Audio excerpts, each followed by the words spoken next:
marami kaming itlog, ako ay mag-aadobo rin ng itlog.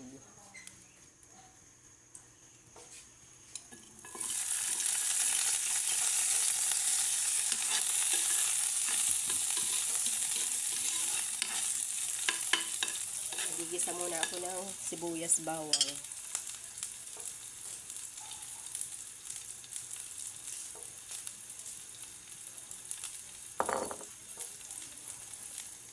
At ito po yung mga itlog na aking i-adobo. Lalagay ko na rin po ang toyo.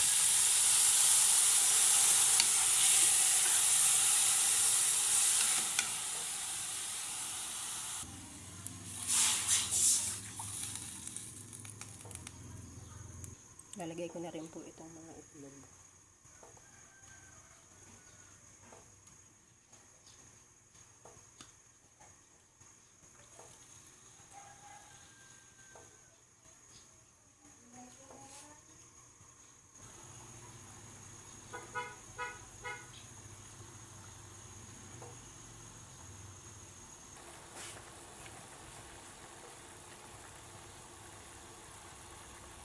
Ayan ang adobong itlog.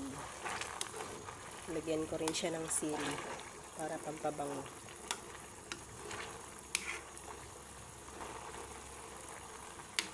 Dito po sa amin yung adobo may konting sabaw kasi yung mga bata po hahanapan po kami ng sabaw sa kanin nila. Mahilig po sila sa may adobong may sabaw.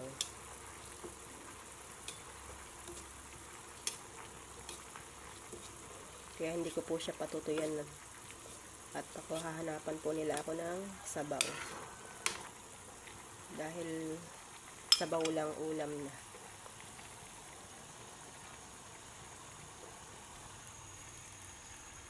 At ako rin po ay nagsandok na ng aking kanin.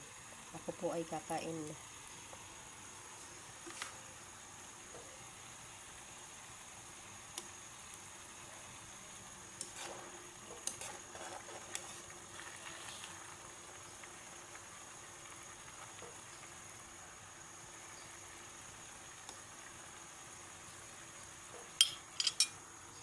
Kain po tayo adobong itlog.